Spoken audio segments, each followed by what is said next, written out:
قبلے کی طرف منہ کرنا۔ جب نماز کو عملی طور پہ شروع کیا جائے تو سب سے پہلے انسان کو اپنا رخ قبلے کی طرف کرنا ہوتا ہے۔ اللہ تعالیٰ نے قرآن مجید میں ارشاد فرمایا ہے، فَوَلِّ وَجْهَكَ شَطْرَ الْمَسْجِدِ الْحَرَامِ وَحَيْثُ مَا كُنْتُمْ فَوَلُّوا وُجُوهَكُمْ شَطْرَهُ، کہ اپنے چہرے جو ہے وہ قبلے کی طرف جو ہے وہ کرو۔ اور رسول اللہ صلی اللہ علیہ وسلم نے حضرت ابو ہریرہ رضی اللہ تعالیٰ عنہ فرماتے ہیں کہ آپ صلی اللہ علیہ وسلم نے فرمایا ہے، اذا قمت الى الصلاة فاسبغ الوضوء ثم استقبل القبلہ فکبر۔ یہ روایت متفق علیہ ہے کہ جب نماز کے لیے کھڑے ہو تو اچھی طرح وضو کرو اور پھر قبلے کی طرف منہ کرو اور پھر اللہ اکبر کہو۔ تو قبلے کی طرف منہ کرنا یہ نماز میں لازم اور ضروری ہے اور رکن ہے۔ قبلے کی طرف منہ کرنے کا حکم اللہ تعالیٰ نے بھی عطا فرمایا ہے۔ یہ جو قبلے کی طرف منہ کرنا ہوتا ہے، اس میں یاد رکھ لیں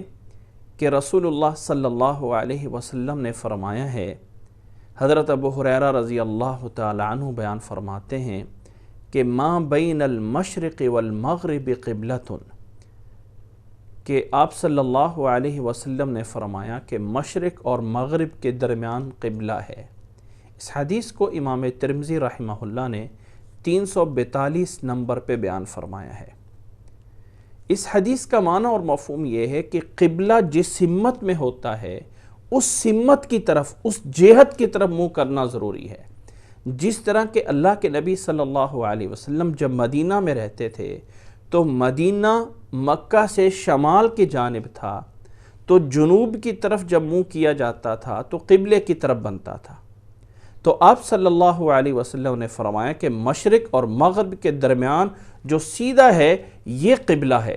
یعنی انسان اس سمت پہ منہ کر لے جس طرف قبلہ بنتا ہے، تھوڑا سا ادھر ہو جائے، تھوڑا سا ادھر ہو جائے تو اس سے فرق نہیں پڑے گا، بس اس سمت کا خیال رکھنا ہے۔ اور اللہ تعالیٰ کا بھی حکم یہ ہے فَوَلُّوا وُجُوهَكُمْ شَطْرَهُ، کہ اس سمت میں اپنا منہ کرو، اس لیے کہ قبلہ تو بہت دور ہو سکتا ہے، اور جو انسان ہزاروں میل دور موجود ہے وہ تھوڑا سا بھی 1 سینٹی میٹر یا 1 ملی میٹر سائڈ پہ ہوگا تو آگے جا کے تو بہت ہی دور اس کا منہ ہو گیا ہوگا۔ اس لیے اللہ تعالیٰ نے کسی کے اوپر کوئی مشکل نہیں ڈالی ہے، فرمایا فَوَلُّوا وُجُوهَكُمْ شَطْرَهُ، کہ جس سمت میں قبلہ ہے اس طرف جو ہے وہ منہ کیا جائے۔ تو یاد رکھ لیں، نماز میں، فرض نماز میں قبلے کی طرف منہ کرنا لازم ہے، ضروری ہے، اللہ کا بھی حکم ہے اور اللہ کے نبی صلی اللہ علیہ وسلم کا بھی حکم ہے۔ ہاں، ایک بات ذہن میں رکھ لیں کہ فرض نمازوں کے علاوہ جو نفل نماز ہوتی ہیں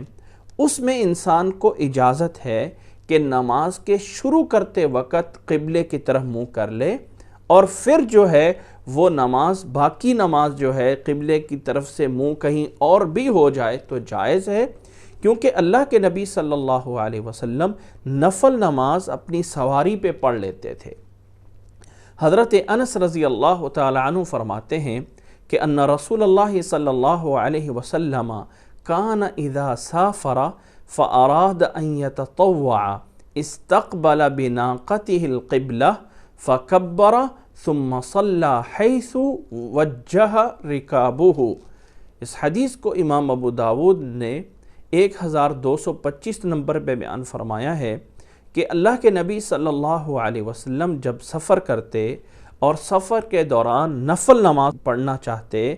تو اپنی سواری کا قبلے کی طرف منہ کرتے اور اللہ اکبر کہہ کے نماز شروع کر لیتے، پھر جہاں بھی آپ کی سواری آپ کو لے کے جا رہی ہوتی آپ نماز پڑھتے رہتے۔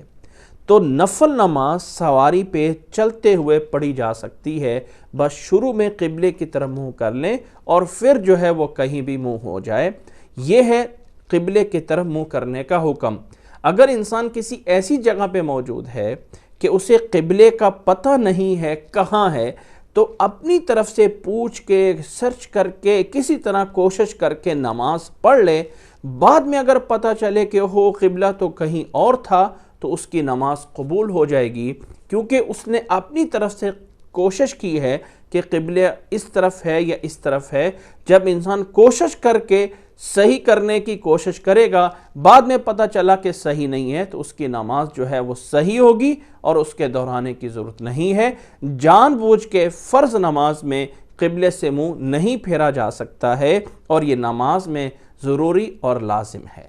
اور اسی طرح قبلے کی طرف منہ کرنے میں